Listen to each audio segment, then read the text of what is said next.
पुराने मगध राज्य में एक बहुत ही धनवान सेठ रहा करता था। उसके पास बहुत धन दौलत थी। एक दिन उसने हिसाब लगाया तो पाया कि उसके पास जितनी भी दौलत है ये तो केवल उसके बच्चों तक के लिए ही पर्याप्त होगी। वह सोच में पड़ गया कि उसके बच्चों के बच्चे और फिर उनके बाद आने वाली पीढ़ियों के लिए धन की व्यवस्था कैसे होगी। धन के अभाव में तो उनका जीवन बहुत मुश्किल हो जाएगा। इसी बात के बारे में सोच सोच कर वह बहुत चिंतित रहने लगा। लेकिन उन्हीं दिनों तथागत गौतम बुद्ध मगध राज्य में पधारे हुए थे। तभी उसे किसी ने बताया कि तुम गौतम बुद्ध की शरण में जाओ, वो तुम्हारी चिंताओं का समाधान अवश्य कर देंगे। वह इंसान गौतम बुद्ध के पास जाता है और कहता है, बुद्ध, मैं चाहता हूँ कि मेरे पास इतना धन हो कि मेरे बच्चे, उनके बाद उनके बच्चे और फिर उनके बच्चे, इसी तरह से अगली कई पीढ़ियाँ भी अगर मेरे धन का उपयोग करती रहें तो मेरा धन समाप्त ना हो। गौतम बुद्ध मुस्कुराए और बोले, बिल्कुल ऐसा ही होगा, लेकिन उससे पहले तुम इस नगर के बाहर वाली झोपड़ी में रहने वाले परिवार को एक दिन के खाने की सामग्री देकर आओ। यह सुन वह सेठ बहुत खुश हो गया और तुरंत ही एक दिन के खाने की सामग्री से भरा थैला लेकर नगर की बाहर वाली कुटिया में पहुंच गया। वह जैसे ही कुटिया के अंदर गया तो उसने देखा कि कुटिया के अंदर एक बूढ़ी सास और उसकी जवान बहू है। बूढ़ी औरत बैठकर ध्यान कर रही थी और उसकी बहू रसोई में खाना बना रही थी। सेठ ने बहू की तरफ देखकर खाने की सामग्री का थैला आगे बढ़ाते हुए कहा, मैं इस नगर का एक अमीर सेठ हूँ और तुम्हारे परिवार के लिए एक दिन के खाने का राशन लेकर आया हूँ, इसे रख लो। यह सुन बहू ने मना करते हुए कहा, लेकिन हमारे पास आज के खाने की व्यवस्था है। सेठ ने कहा, तो इससे कल के खाने की व्यवस्था हो जाएगी। उस औरत ने कहा, माफ़ करें, लेकिन हम अगले दिन के लिए भी इकट्ठा करके नहीं रखते। हम रोज के खाने की व्यवस्था रोज ही करते हैं। यह सुन उस सेठ ने सोचा, एक ये लोग हैं जो अपने कल के लिए भी इकट्ठा नहीं करते और एक मैं हूँ जो अपने आने वाली कई पीढ़ियों के लिए धन इकट्ठा करने की चिंता में मरा जा रहा हूँ। अब उस सेठ को समझ आ चुका था कि आखिर गौतम बुद्ध ने उसे नगर की बाहर वाली इस कुटिया में क्यों भेजा था। अगले दिन सुबह होते ही वह सेठ फिर गौतम बुद्ध के पास पहुंच गया और बोला, तथागत, आप जो मुझे समझाना चाहते थे अब मैं वह समझ चुका हूँ, लेकिन क्या आप मुझे थोड़ा विस्तार से बताएंगे कि चिंता होती क्या है, यह कैसे पैदा होती है और इसका निवारण क्या है। गौतम बुद्ध ने कहा, कल के लिए की जाने वाली चिंता हमारे कल को बदले या ना बदले, लेकिन वो हमारी आज की खुशी जरूर छीन लेती है। चिंता एक ऐसी मानसिक बीमारी है जो हमारे जीवन से हर तरह की खुशी छीन लेती है और इसे नीरस बना देती है। असल में चिंता का कोई वास्तविक अस्तित्व नहीं होता। चिंता एक ऐसा भाव है, ऐसा विचार है जो आने वाले भविष्य के डर से पैदा होता है। जिन चीज़ों के ऊपर हमारा कोई नियंत्रण नहीं, जिनके लिए हम कुछ भी नहीं कर सकते, उन चीज़ों के बारे में बार बार सोचना ही तो चिंता है। गौतम बुद्ध ने आगे कहा, जरा एक बार गहराई से सोचकर देखो कि जिन चीज़ों में तुम्हारा बिल्कुल भी नियंत्रण नहीं, जिन्हें तुम चाह कर भी नहीं बदल सकते, अगर उन चीज़ों के बारे में तुम पूरा दिन ना भी सोचो तो क्या बिगड़ जाएगा। यह सुन उस इंसान ने कहा, बुद्ध, तो क्या आपके कहने का अर्थ ये है कि हम किसी भी चीज़ या घटना के बारे में सोचना ही छोड़ दें। बुद्ध ने कहा, जीवन में जो भी समस्या आई है या फिर आने वाली है उसके बारे में विचार करके उसका समाधान निकालना, ये तो हमारे बुद्धि का धर्म है। लेकिन उसी समस्या के बारे में निरंतर, लगातार, बार बार सोचना, ये एक मानसिक बीमारी है। जब हमारा दिमाग किसी एक घटना, किसी एक विचार में अटक कर रह जाता है, उसी एक चीज़ या घटना के बारे में पूरे दिन सोचता रहता है, बस उसी चीज़ में ठहर कर रह जाता है, तो ऐसा विचार हमारे जीवन से सारी खुशी, सारा चैन, सारा आनंद छीन लेता है। चिंता करने का सीधा सा अर्थ है कि जो हमारे जीवन में हुआ ही नहीं उसके बारे में व्यर्थ ही सोचते रहना। बुद्ध ने सेठ की तरफ इशारा करते हुए कहा, आखिर सोच सोच कर तुम क्या बदल लोगे, लेकिन हाँ, अगर तुम उसके लिए कुछ कर रहे हो तो ज़रूर कुछ बदलाव ला सकते हो। लेकिन अगर उस चीज़ या घटना के बारे में तुम बार बार सोचना छोड़ दोगे तो कुछ भी नहीं बिगड़ने वाला।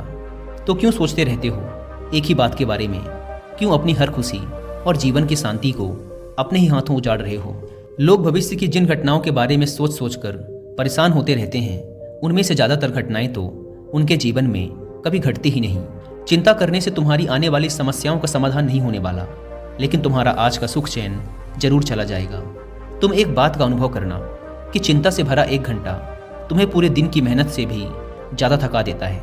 असल में जब कोई अप्रिय घटना वास्तविक जीवन में घट भी जाती है तो वो हमें उतना दुख नहीं देती जितना हमने उसके बारे में मन में सोच सोच कर खुद को दुखी किया होता है। दोस्तों, अगर आप भी हर बात पे चिंता करने की आदत से परेशान हैं, तो आपको विश्व प्रसिद्ध लेखक डेल कार्नेगी के द्वारा चिंता पर लिखी गई अब तक की सबसे बेस्ट बुक एक बार जरूर पढ़नी चाहिए, जिसका नाम है how to stop worrying and start living, यानी चिंता छोड़ो सुख से जियो। मैंने खुद इस किताब सेठ ने गौतम बुद्ध से पूछा, तथागत, तो फिर आपके अनुसार जीवन जीने का सही तरीका क्या है? बुद्ध ने कहा, बीते हुए कल का दूसरा नाम है पश्चाताप, उदासी, और भविष्य का दूसरा नाम है संघर्ष। अगर आज हमारे मन में कोई इच्छा है और वो पूरी नहीं होती, तो मन भविष्य की योजनाएं बनाने लग जाता है। भविष्य में सारी इच्छाएं पूरी होंगी ऐसा सोचने लगता है। लेकिन जीवन ना तो भविष्य में है और ना ही अतीत में।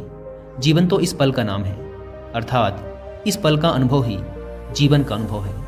और हम ये सब जानते हुए भी इस सत्य से अनजान बने रहते हैं। या तो हम बीते हुए समय की यादों में खोए रहते हैं, या आने वाले समय की योजनाएं बनाते रहते हैं और हमारा जीवन बीत जाता है। सिर्फ एक सत्य अगर हम अपने अंदर उतार लें कि ना हम बीते हुए कल को बदल सकते हैं और ना ही हम आने वाले भविष्य को देख सकते हैं, हम तो केवल पूरे धैर्य और साहस के साथ भविष्य का स्वागत कर सकते हैं, उसे स्वीकार कर सकते हैं। तो क्या ऐसा करने से हमारे जीवन का हर क्षण जीवन से नहीं भर जाएगा? सेठ ने कहा, बुद्ध, बात तो आप ठीक ही कह रहे हैं, लेकिन कितनी भी कोशिश कर लो, चिंता तो होती ही है। ज़्यादा नहीं तो घर परिवार की चिंता तो रहती ही है। बुद्ध ने कहा, चिंता होना तो स्वाभाविक है, लेकिन उस चिंता को चिंतन में बदलना हमारा काम है। चलो तुम्हें एक बात स्मरण कराता हूँ जो तुम पहले से ही जानते हो। तुम्हारे आने से पहले भी ये संसार था, ये समाज था, परिवार था, और जब तुम इस दुनिया से चले जाओगे तब भी ये सब कुछ रहेंगे। तुम्हारे आने और जाने से इसमें कुछ ज़्यादा बदलाव नहीं आया। वैसे भी तुम्हारे आने से पूर्व और जाने के बाद का समय तुम्हारे हाथ में है ही नहीं। तुम्हारे हाथ में है केवल और केवल वो समय जिसे तुम अभी जी रहे हो, वो समय जिसमें मैं अभी तुमसे बात कर रहा हूँ, तुम मुझे सुन रहे हो। बस यही तुम्हारे हाथ में है। और हर बार तुम्हारे हाथ में बस इतना छोटा सा ही एक पल आता है और फिर वो हमेशा के लिए गायब हो जाता है। तो तुम इस पल का क्या करोगे? चिंता करके इसे बर्बाद करोगे? मैं तो यही कहूँगा कि हर इंसान को चिंतन करना चाहिए। चिंतन करना चाहिए इस बात का कि कैसे इस समय का अधिक से अधिक उपयोग किया जा सकता है, कैसे अधिक से अधिक महान कार्य हम कर सकें, कैसे हम सब में आनंद बांट सकें। ध्यान रखना कि चिंता इंसान को उसकी चिता तक ले जाती है और चिंतन उसके मन को कुंदन बना देता है।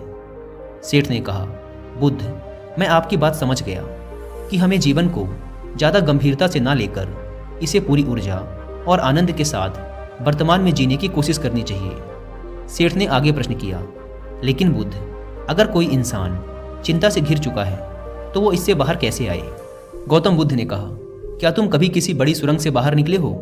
कितना भयानक अंधकार होता है सुरंग के अंदर। हमेशा ही यह डर लगा रहता है कि अगर इसके अंदर फंस गए तो क्या होगा, कैसे निकलेंगे इस सुरंग से।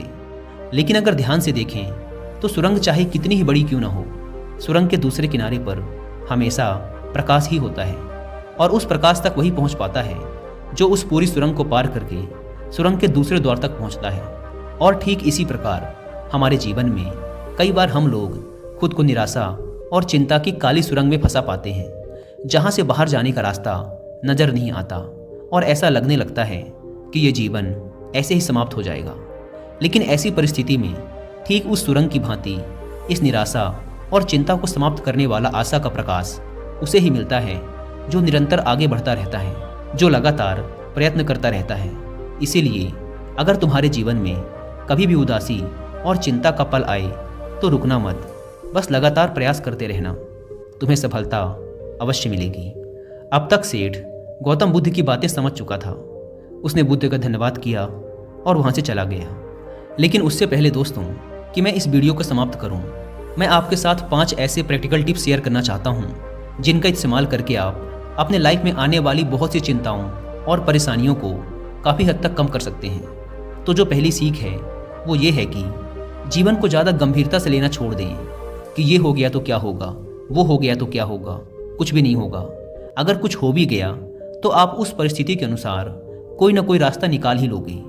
इस पृथ्वी को ब्रह्मांड में बने हुए 450 करोड़ वर्ष पूरे हो चुके हैं और अगर आप और मुझ जैसा कोई भी इंसान 100 साल चिंता करके चला भी जाता है तो इसमें इस ब्रह्मांड का कुछ भी नहीं बिगड़ने वाला।